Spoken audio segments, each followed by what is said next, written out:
네, 오늘 우리에게 주신 하나님의 말씀은 요한복음 13장 31절에서 35절의 말씀입니다. 요한복음 13장 31절에 35절의 말씀입니다. 하나님의 말씀을 경청하십시오. 그가 나간 후에 예수께서 이르시되 지금 인자가 영광을 받았고 하나님도 인자로 말미암아 영광을 받으셨도다. 만일 하나님이 그로 말미암아 영광을 받으셨으면 하나님도 자기로 말미암아 그에게 영광을 주시리니 곧 주시리라. 작은 자들아, 내가 아직 잠시 너희와 함께 있겠노라. 너희가 나를 찾을 것이나 일찍이 내가 유대인들에게 너희는 내가 가는 곳에 올 수 없다고 말한 것과 같이 지금 너희에게도 이르노라. 새 계명을 너희에게 주노니 서로 사랑하라. 내가 너희를 사랑한 것 같이 너희도 서로 사랑하라. 너희가 서로 사랑하면 이로써 모든 사람이 너희가 내 제자인 줄 알리라. 아멘. 우리 옆에 계신 분들과 인사하도록 하겠습니다. 이렇게 인사하겠습니다. 예수님께서 사랑하신 것 같이 당신을 사랑합니다. 이렇게 인사하도록 하겠습니다. 사랑하는 마음을 담아서 인사하십시오. 네, 여러분, 사랑은요, 우리 신앙인들에게 가장 큰 덕목입니다.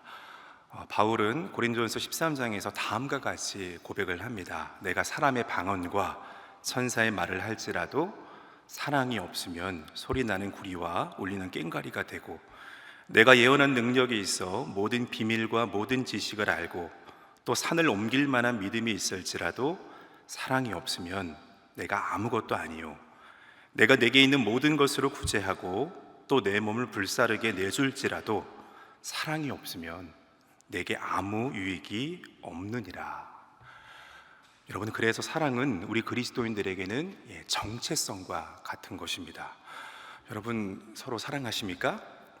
다시 한번 옆에 계신 분 한번 바라봐 주시겠어요? 한번 바라봐 보세요.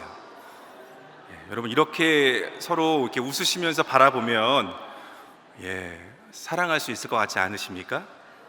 이 순간만큼은 누가 뭐래도 사랑할 수 있을 것 같습니다. 그런데 매 순간 서로 사랑하십니까?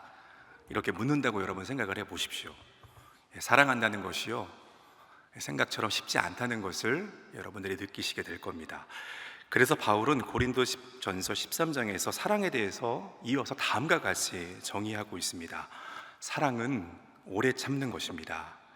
사랑은 온유하고 시기하지 않는 것입니다. 사랑은 자랑하지 아니하고 교만하지 않는 것입니다. 사랑은 무례히 행하지 않는 것입니다. 사랑은 자기 유익을 구하지 아니하고 성내지 않는 것입니다. 사랑은 악한 것을 생각하지 아니하며 불의를 기뻐하지 않고 진리와 함께 기뻐하는 것입니다. 사랑은 모든 것을 참으며 모든 것을 믿으며 모든 것을 바라며 모든 것을 견디는 것입니다. 여러분, 서로 사랑하십니까? 이렇게 물었을 때 네, 그럼요 라고 여러분 답하신다면 지금 바울이 말하는 이 사랑의 정의대로 내가 이렇게 서로 사랑하겠습니다, 그런 결단과 다짐이 그 안에 녹아 있다라는 것입니다. 그리스도인들에게 정체성과 같은 사랑은 바로 이러한 사랑입니다. 여러분, 우리 말에서는 이 사랑이라는 단어가 하나뿐이죠. 이게 무슨 말이냐면 자녀를 향한 부모의 희생적이고 무조건적인 사랑이나 철저히 계산적이고 이기적인 사랑이나 또 심지어 상대가 원하지도 않는데 집요하게 따라다니는 스토커의 사랑이나 모두 사랑이라고 한다는 겁니다. 이렇게 사랑의 내용이 서로 달라도요, 같은 단어로 이렇게 표현이 됩니다. 하지만 성경은 사랑의 내용에 따라서 단어가 달라지죠. 우리가 잘 아는 것처럼 인간을 향한 하나님의 희생적이고 무조건적인 사랑은 아가페라는 단어를 씁니다. 친구 사이의 사랑은 필리아라고 부르고요, 남녀 사이의 사랑은 에로스라고 부릅니다. 그렇기에 이렇게 그리스도인들을 향해서 서로 사랑하십니까? 이렇게 물었을 때 여기서 묻는 사랑은 필리아가 아니고 에로스도 아니라는 것을 여러분들이 잘 아실 겁니다. 주님은 우리가 서로 이 아가페적인 그런 사랑을 나눌 것을 우리에게 명하셨습니다. 오늘 이 설교 말씀의 제목이기도 하지만 오늘 또 본문 말씀 속에서의 예수님의 요청이기도 한데요, 예수님께서는 제자들에게 이렇게 말씀하셨습니다. 34절의 말씀인데요, 예수님은 내가 너희를 사랑한 것 같이 이처럼 너희도 나를 사랑하라, 이렇게 말씀하지 않으셨습니다. 여러분, 예수님께서 뭐라고 말씀하셨습니까? 내가 너희를 사랑한 것 같이 너희도 서로 사랑하라 라고 말씀하셨습니다. 그런데 우리에게 익숙한 사랑의 모습은 어때요? 내가 너를 사랑한 것 같이 이처럼 너도 나를 사랑해야지, 이러한 모습에 우리는 너무나도 익숙해져 있죠. 그러다 보니까 내게 느껴지는 이 사랑은 이 서로 주고받는 이런 모습일 때가 참 많습니다. 그래서 이러한 때도 있는 것 같아요. 분명 나는 사랑을 줬는데 그만큼 사랑이 돌아오지 않을 때 어떻습니까? 화가 나죠. 화 안 나세요? 내가 사랑을 줬는데 사랑이 돌아오지 않습니다. 그래도 좋으세요? 화가 나고 삐치기도 하죠. 내가 2번 다시 그렇게 하나 봐라, 내가 다시 그렇게 하면 사람이 아니다, 이런 분노의 다짐을 우리가 할 때도 참 많은 것 같습니다. 그런데 오늘 예수님의 말씀을 보니까 내가 너희를 사랑한 것 같이 그만큼 나를 사랑하라 라는 주님의 말씀이 아니었어요. 내가 너를 사랑한 것 같이 이처럼 형제와 자매를 사랑할 것을 우리 주님은 명하고 계십니다. 여러분, 서로 사랑하십니까? 하지만 이것은 우리에게 익숙한 그런 사랑이 아닙니다. 주고받는 것을 기대하는 그러한 사랑의 모습이 아닙니다. 주님께서 나를 사랑한 것 같이 형제와 자매를 사랑하라 라는 우리 주님의 계명입니다. 여러분, 주님이 알려주신 사랑이 그렇습니다. 그리스도인들은 이 계명을 따라서 주님이 나를 사랑하신 것 같이 형제와 자매를 서로 사랑하는 것입니다. 여러분, 사랑은 감성적으로 생각할 때 이 사랑은 자발적으로 이루어지는 것으로 우리가 참 생각하기가 쉽습니다. 그런데 오늘 예수님의 말씀은, 이 말씀을 보면 여러분, 예수님은 이 사랑에 대해서 사랑하라 라는 그런 명령으로 이 말씀을 하고 있습니다. 사람을 그냥 감성이 아니라요, 의지적인 행위를 가지고 하라 라는 그런 예수님의 말씀이기도 합니다. 그럼 여러분, 왜 예수님께서 굳이 사랑을 이렇게 명령으로 이렇게 규정을 하셨을까요? 이 질문에 우리가 답을 하기 전에요, 먼저 우리가 간단한 실험을 한번 해보기를 원합니다. 여러분들이, 제가 이제 이 실험을 하는 거예요. 여러분들이 이 실험에 지금 참여를 하는 겁니다. 여러분, 누구에게나 싫어하는 사람 혹은 사이가 별로 좋지 않은 사람이 하나쯤은 있죠. 여러분, 없으세요? 하나쯤은 있어요, 다들. 심한 경우는 여러분 어떻습니까? 제발 그 사람이 지구를 떠나 주었으면 하는 사람들은 아마 여러분들 한 명쯤은 다들 있으실 겁니다. 지금 실험이니까 마음속에 지금 그 사람을 한번 여러분 그려보시기를 바랍니다. 또 그 사람이 나를 이렇게 싫어하게 하고 불편하게 만드는 그런 이유들을 잠시 동안, 여러분, 실험이에요, 잠시 동안 한번 떠올려 보겠습니다. 떠올리고 계시죠? 그런 다음에 내 앞에요, 어떤 마술 단추가 하나가 있다고 여러분 생각을 해보세요. 그 단추를 누르면 어떻게 되냐면은, 나는 내가 그렇게 싫어하는 그 사람과 즉시 그 단추를 누르는 순간 즉시 다정하고 친밀한 그런 관계를 맺을 수 있게 됩니다. 그래서 어떤 수고도 필요 없고요, 그저 그 단추 하나만 누르면 내가 싫어하는 그 사람과 그런 관계, 좋은 관계를 가질 수 있게 됩니다. 여러분, 그렇다면 이 단추를 여러분 누르겠습니까? 이 단추를 누를 분 한번 손 한번 들어보십시오. 실험이에요, 실험. 아유, 훌륭하시네요. 이 실험을 제시한 사람이 있습니다. 인간 심리 행동 전문가인 데이빗 번스라는 분이 이러한 실험을 제시했어요. 그가 워크숍에서, 거기 워크숍에 참석한 사람들에게 마술 단추를 누를 사람들은 손을 들라라고 했을 때 많은 사람들, 함께 워크숍에 참석한 사람들이 막 키득대면서 웃는 사람들은 많았는데 여기 대단하네요. 그 워크숍에서는 정작 손을 든 사람은 한 사람도 없었다라고 합니다. 여러분, 우리의 심보는 어떻습니까? 누군가가 싫으면 그 사람과 가까워지고 싶지 않지요.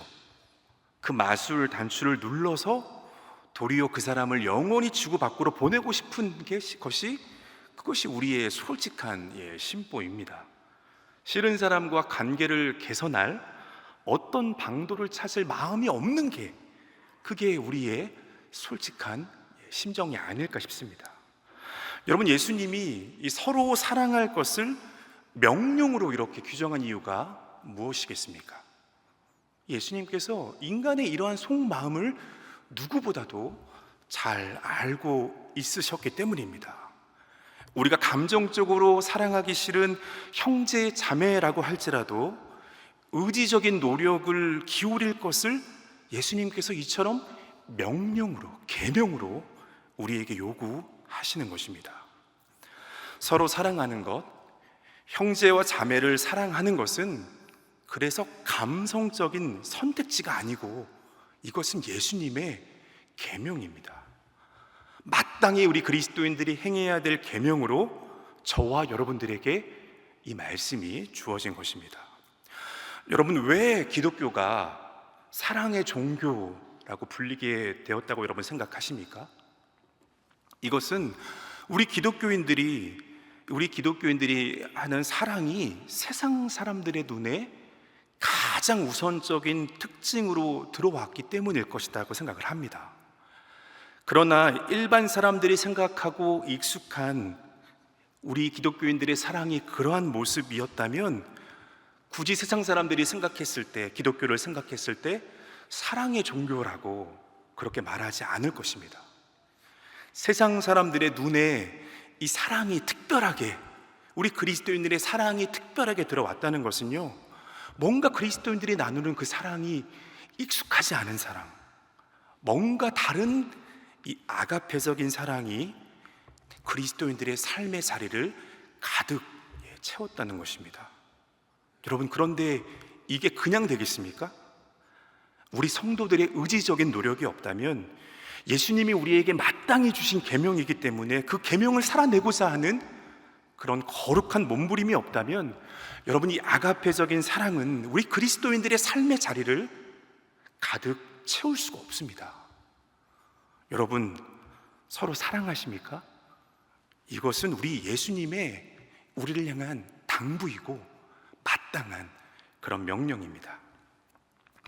예수님이 지금 제자들에게 이처럼 서로 사랑하라 라는 그 당부와 명령을 주셨던 이때는요, 예수님께서 어떤 때였냐면 죽으러 가시는 그런 때였습니다. 오늘 본문에 우리가 읽었던 말씀 직전에는 예수님께서 어떤 모습을 보여주시냐면 이 제자들을 식사 자리에 초대해서 제자들의 발을 친히 씻기셨습니다.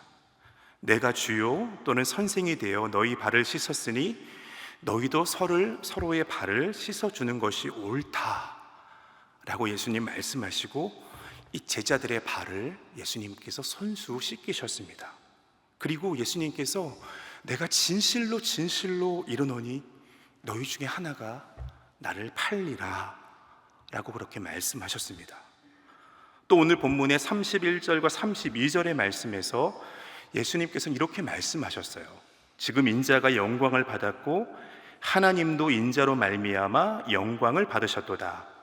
만일 하나님이 그로 말미암아 영광을 받으셨으면 하나님도 자기로 말미암아 그에게 영광을 주시리니 곧 주시리라 라고 하셨습니다. 여러분, 여기서 예수님께서 지금 말하고 계시는 이 영광은 여러분 어떤 것입니까?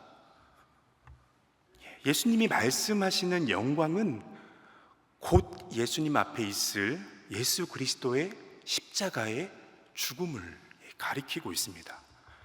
당시 십자가는 형벌의 도구이고요, 저주의 상징이었지만 예수님은 이 십자가의 죽음을 통해서 아버지 하나님께서 영광을 받으시고 이 십자가에서 하나님의 사랑이 극명히 드러날 것이다 라는 것을 말씀하고 있습니다.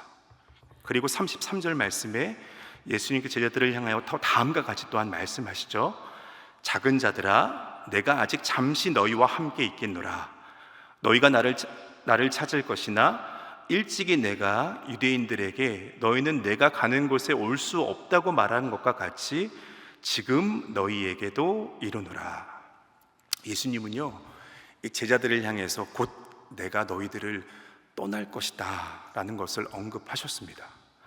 내가 지금 십자가를 져야 하는 것은 죽음의 저주가 아니고 이것은 하나님의 영광이다 라고 그렇게 말씀하시고, 이제 내가 하나님의 말씀에 순종해서 이 영광스러운 죽음의 길을 가실 것이다 라고 말씀합니다. 그런데 너희 제자들은 예수님 당신이 가시는 그 길을 지금 갈 수 없다는 것입니다.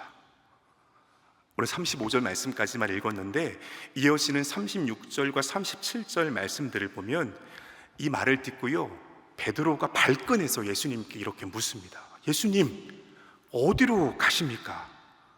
예수님 가시는 그 길 왜 나는 못 갑니까? 예수님을 위하여 내가 목숨까지 버리겠습니다 라고 베드로가 큰 소리를 칩니다. 그럼 베드로를 향해서 예수님께서 말씀하십니다. 내가 지금은 나를 따라올 수 없지만 후에는 나를 따라올 것이다. 네가 나를 위하여 목숨을 버리겠느냐? 내가 진실로 너에게 이르노니 닭 울기 전에 베드로 내가 3번 나를 부인하리라 라고 말씀하십니다. 이 죽으러 가는 길이 이게 영광의 길이고 십자가를 지는 것이 지극한 하나님의 사랑이 드러나는 길이라는 것을요, 베드로는 몰랐습니다. 베드로는 왜 예수님께서 이러한 새 계명을 자신에게 주고 있는지 베드로는 전혀 알지 못했습니다. 그래서 예수님이 가신 그 길, 예수님 그 길 내가 따라갈 수 있어요. 내가 목숨도 바칠 수 있습니다. 그렇게 베드로가 큰 소리를 그렇게 쳤던 것입니다. 그럼 여러분, 예수님께서 지금 제자들에게 주신 이 새 계명, 오늘 말씀 속에 나오는 이 제자들에게 주신 새 계명은 여러분 어떤 의미입니까? 이 새 계명은 기존에 있는 옛 계명들과 대비하여 그렇게 불리는 거겠습니까? 사도 요한은 요한일서 2장 7절에서 8절의 말씀에서 이 새 계명에 대해서 다음과 같이 말씀을 하고 있습니다. 요한일서 2장 7절 8절 말씀인데요, 사랑하는 자들아, 내가 새 계명을 너희에게 쓰는 것이 아니라 너희가 처음부터 가진 옛 계명이니 이 계명은 너희가 들은 바 말씀이거니와 다시 너희에게 새 계명을 쓰노니 그에게와 너희에게도 참된 것이라. 이는 어둠이 지나가고 참 빛이 벌써 비침이니라. 요한의 이 말씀에서 보듯이요, 새 계명은 사실 새로운 계명이 아닙니다.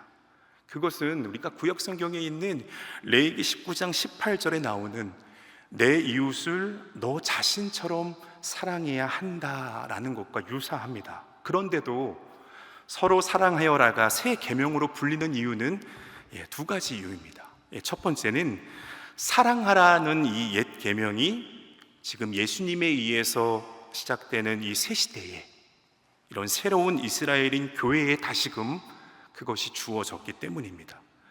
참 빛이신 예수 그리스도가 이 세상에 오심으로써 그래서 이 어둠이 지나가고 새로운 시대가 이들에게 열렸다는 것입니다. 새로운 시대를 여신 예수 그리스도께서 새로운 교회를 위해서 이 계명을 주셨기 때문에 새 계명이라고 하는 것입니다. 둘째는 서로 사랑하라는 계명의 그 근거, 또 이 서로 사랑하라는 계명의 그 시발점이 완전히 새롭기 때문입니다. 여러분, 레위기에서 명한 이웃사랑의 근거는 내 이웃을 너 자신처럼 사랑해야 한다라고 하지 않습니까? 그래서 레위기에서 명한 이웃사랑의 근거는 너 자신에게 그렇게 있습니다.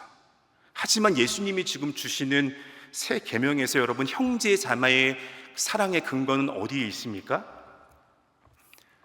오늘 말씀처럼 내가 너희를 사랑한 것처럼 그 근거와 시발점이 바로 예수님께 있습니다. 서로 사랑할 때 그 근거와 시발점이 바로 예수 그리스도라는 것입니다. 아무리 상대가 밉고 마음에 안 들어도요, 감성적으로 사랑하는 것이 아니라 예수님 때문에 참아주고, 예수님 때문에 기다려주고, 예수님 때문에 돌보아주는 것이라는 겁니다. 내가 너희를 사랑한 것처럼 너희도 서로 사랑하라. 이 세 계명은요, 나의 사랑으로가 아니고 주님의 사랑으로 서로 사랑하라 라는 그런 주님의 명령이기도 합니다. 저는 북방 선교부를 섬기고 있습니다. 많은 분들이 왜 재직 부서의 명칭이 북한 선교부가 아니라 북방 선교부냐 라고 이렇게 물어보시는 분들이 있습니다. 우리나라를 기준으로 봤을 때 여러분, 북한, 중국, 몽골, 중앙아시아, 러시아, 우리나라 기준으로 보면 다 어디입니까? 북방이죠? 그래서 이 북한과 중국과 몽골과 중앙아시아 또 러시아에서 이 북한 땅을 놓고 사역하는 선교사님들을 섬기고 또한 기도하면서 이 사역을 감당하고 있기 때문에, 그래서 저희 소망교회 재직 부서의 부서는 북한 선교부가 아니라 북방 선교부라고 그렇게 부릅니다. 제가 이 소망교회 부임 전 직전 교회에서도요 4년 동안 제가 북한 선교를 담당을 했었습니다. 다른 사역들을 감당해도 참 그게 정말 감사하고 기뻤는데, 이상하게 좀 많이 담당해서 그런지요, 북한 선교를 담당할 때 가슴이 더 많이 뛰는 것을 제가 보게 되었습니다. 올해 저희 소망교회 북방선교부에서 8월에 우리 중국과 북한의 접경 지역 탐방 일정들이 있습니다. 근데 제가 전 교회에서 이전에 두세 번 접경 지역 탐방을 할 때가 있었습니다.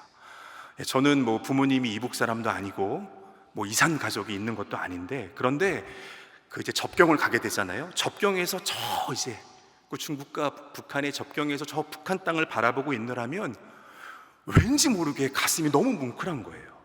중국 사람들에게는 그곳은 관광지입니다. 그런데 저를 비롯해서 탐방에 함께했던 그 성도들의 마음은요, 이상하게 굳이 말을 하지 않아도 그 뭉클함 속에서 같은 마음을 품게 되는 것을 그때 느낄 수 있었습니다. 지금은 이 중국의 감시 속에서 이 접경에서 사역하시는 선교사님들이 참 어려운 실정 가운데 있습니다. 근데 제가 전에 갔었을 때, 그때만 해도요 이 접경에서 사역하시는 선교사님들을 직접 만날 수 있었습니다.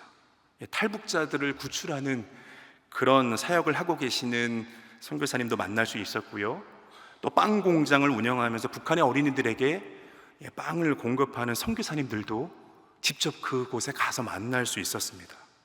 또 선교사님 중에서는요, 이 접경에서 사역을 하다가 중국에서 이렇게 추방이 된 거예요. 그래서 제3국인 말레이시아에서 중국인들을 제자 훈련시켜서 이 북한 내지로 보내고자 이렇게 선교사 양성을 하는 그런 분도 그곳에서 만날 수 있었습니다.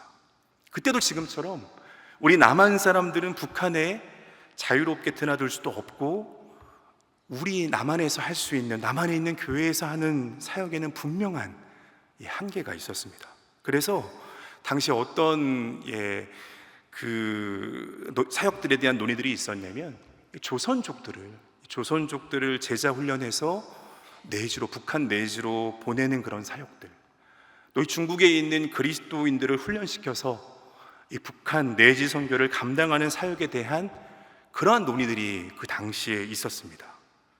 그런데요, 이때 제가 만난 선교사님들이 저에게 동일하게 하신 그런 말씀이 있습니다. 뭐라고 말씀하셨냐면, 하나님께서 이 시대에 조선족을 사용하시고 중국의 그리스도인들을 사용하셔서 이 북한 선교를 놀랍게 감당케 하시지만, 목사님, 궁극적으로 이 사명은 같은 민족인 우리 남한의 그리스도인들이 이것은 감당해야 합니다. 남한의 그리스도인들이 이 사명을 놓고 간절한 마음으로 안타까움을 가지고 기도해야 합니다. 이것은 우리 민족의 마땅한 사명입니다. 그때 제가 그 접경에서 만난 선교사님들이 저에게 동일하게 그렇게 말씀하셨던 것이 지금도 생각이 납니다. 여러분, 이 한반도의 남과 북은요, 군대 사이의 이 굴곡 가운데 역사적으로 또 정치적으로 또 이데올로기로 또 민족 간의 전쟁을 치르면서 참 유례없이 아프고 고통스러운 시간들을 보냈습니다.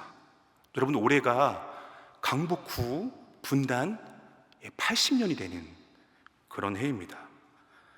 같은 민족이지만 분단이라는 세월의 무게만큼 이제는 남과 북의 상황이 너무나도 다릅니다. 탈북해서, 이 북한을 탈북해서 이 땅을 살아가시는 분들이 지금 통계로는 약 3만 명 정도가 됩니다.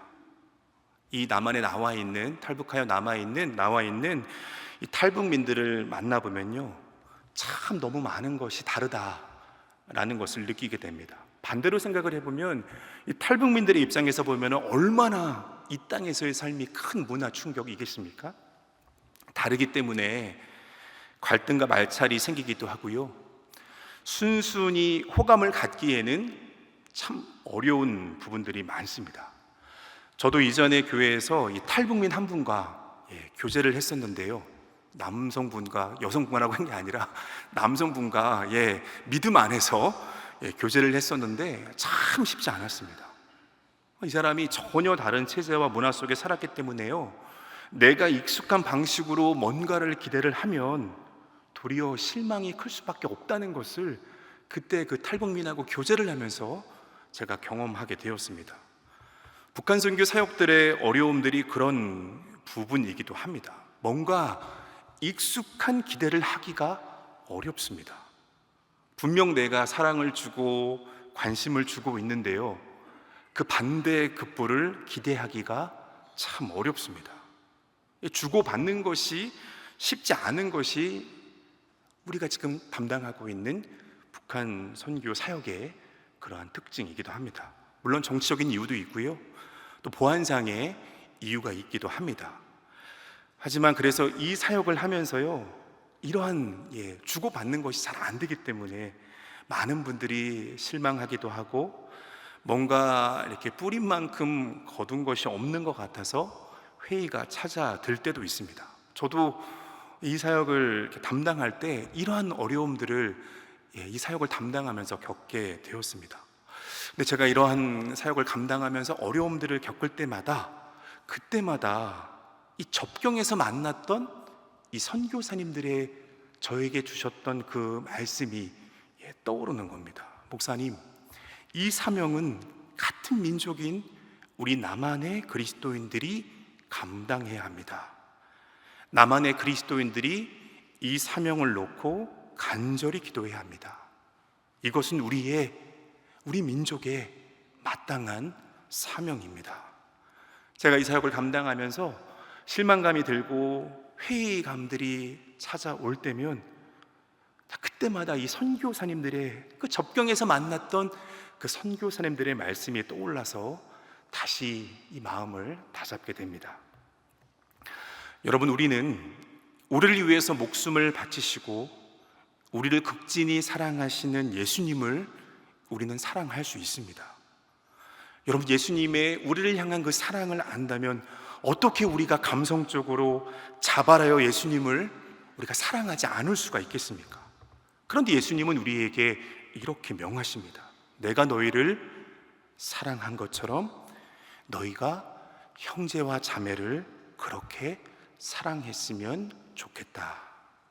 여러분, 저 북녘 땅에 있는 이들은요, 우리의 형제와 자매들입니다. 분명히 우리가 사랑할 수 없는 그런 부분들이 분명히 있죠. 감성적으로 또 자발해서 사랑할 수 없는 그런 부분들이 분명히 있습니다. 하지만 우리는 서로 사랑하라는 그 근거와 시발점을 예수 그리스도에게 두고 그 사랑으로 이 사명을 감당하는 것입니다.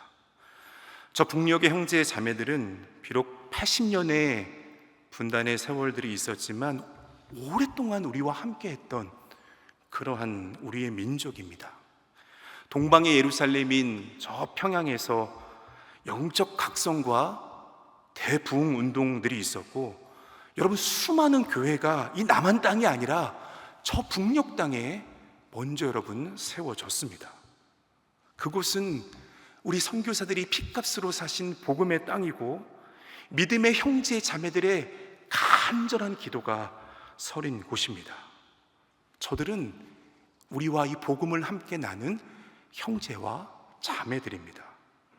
그래서 북녘의 동포를 사랑하고 우리가 섬기고 기도하는 것은 예수님이 주신 이 새 계명으로 우리가 감당하는 것입니다. 얘들아, 내가 너희를 그토록 사랑한 것처럼 너희도 서로 사랑해라. 이것은 어쩌면 우리 민족에게 주신 주님의 마땅한 명령이고 우리가 포기할 수 없는 우리의 마땅한 사명이라는 것입니다. 예수님은 오늘 본문의 35절의 말씀에 너희가 서로 사랑하면 모든 사람이 그것을 보고 너희가 내 제자라는 것을 알게 될 것이다 라고 말씀하셨습니다. 우리는 주님의 제자로서요, 그 증거자로 매일매일 우리에게 주어진 삶을 살아가는 것 아니겠습니까? 여러분, 우리가 제자가 되기 위해서 필요한 것이 교리에 통달하고 성경 지식에 통달함에 있겠습니까? 방언을 하고 예언을 하는 그런 신비 체험이 있겠습니까? 아니면 금욕 생활에 있겠습니까? 오늘 주시는 예수님의 말씀대로라면 주님의 제자가 되기 위해서는 서로 사랑해야 합니다. 교회 성장의 척도가 건물이 크고 성도가 많고 헌금이 많은 곳에 교회 성장의 척도가 있겠습니까? 저는 교회 성장의 척도는 이 교회 공동체 안에 사랑이 얼마나 많이 있느냐, 그것이 건강한 교회와 성장하는 교회를 측정하는 그런 척도라고 생각을 합니다. 교인 숫자가 많이 늘고 재정이 들었다고 해서 그곳에 사랑이 없다면 언제 무너질지 모르는 사상 누각에 불과합니다. 사랑하는 성도 여러분, 예수님께서 주신 이 새 계명을 저와 여러분들이 붙들고 예수님께서 우리를 사랑하신 것처럼 예수님의 사랑으로 서로 사랑하는 우리 교회 공동체를 그 사랑으로 이루어 갈 수 있었으면 좋겠습니다. 우리 교회의 규모가 크고 교인이 많은 것이 자랑이 아니고 서로 사랑하는 것으로 충만해서 매년 성장하는 우리 소망 교회가 되었으면 좋겠습니다. 또 예수님이 주신 이 새 계명으로 저 북녘에 있는 우리 민족, 지금 이 땅을 우리와 함께 살아가는 탈북민 형제와 자매들을 서로 사랑하기를 바랍니다. 우리의 소원은 남과 북의 통일이라고 하지만 여러분, 그 통일은 물리적인 것이 아니라 복음 통일이어야 합니다. 내가 너희를 사랑한 것 같이 서로 사랑하라라고 하는 이 주님의 계명에 담긴 이 복음으로, 이 복음 가운데 열리는 그러한 통일이어야 합니다. 여러분, 이 사명이 우리 한국교회에, 우리 그리스도인들에게 주신 주님의 사명이고 우리에게 맡겨주신 주님의 의지적인 명령입니다. 서로 사랑하면 세상 사람들이 그것을 보고 너희가 내 제자라는 것을 분명히 알 것이다. 주님의 이 약속의 말씀 붙들고 서로 사랑하며 나아갈 수 있는 우리가 되었으면 좋겠습니다. 그래서 우리가 예수님의 제자라는 것을 드러낼 수 있는 그리스도인들 되었으면 좋겠습니다. 또 저 북녘의 형제 자매들을 사랑해서 예수님이 우리를 사랑하신 것 같이 그 사랑으로 사랑해서 한반도의 복음 통일의 귀한 도구로 쓰임받는 저와 여러분들 되기를 소망합니다. 이것은 우리를 살리고자 십자가를 지신 예수님의 마지막 유언이고 우리를 죽기까지 사랑하신 예수님의 저와 여러분들을 향한 마땅한 명령입니다. 이 말씀 붙들고 우리에게 맡겨주신 이 한반도의 복음 통일을 향한 귀한 사명들을 잘 감당하는 우리들이 되기를 간절히 소망합니다. 기도하겠습니다. 끊임없이 범죄한 인간들을 향해 희망의 흔적을 남기시는 하나님의 사랑을 보게 됩니다. 하나님께서 우리를 사랑하셔서 그 아들을 내어주셨음을 우리가 마음으로 깨닫습니다. 그 사랑을 아는 그리스도인들로서 끊임없이 그 사랑이 모든 이에게 흘러갈 수 있도록, 하나님의 사랑의 흔적이 세상 모든 이들의 가슴에 남도록 간절히 간청하며 기도하는 우리가 되게 하여 주시옵소서. 통일선교주간 소망의 성도들이 북을 향한 하나님의 애끓는 마음을 깊이 알고 깨닫는 시간 되기를 간절히 소망합니다. 함께 기도하게 하시며 처참한 북한의 실상에 함께 아파하며 남과 북이 하나됨을 소망하는 그런 시간이 되게 하여 주시옵소서. 약속하신 복음 통일을 위한 그날까지 소망교회 북방선교부를 귀한 도구로 사용하실 하나님께 감사드리며 살아계신 예수 그리스도의 이름으로 기도합니다. 아멘.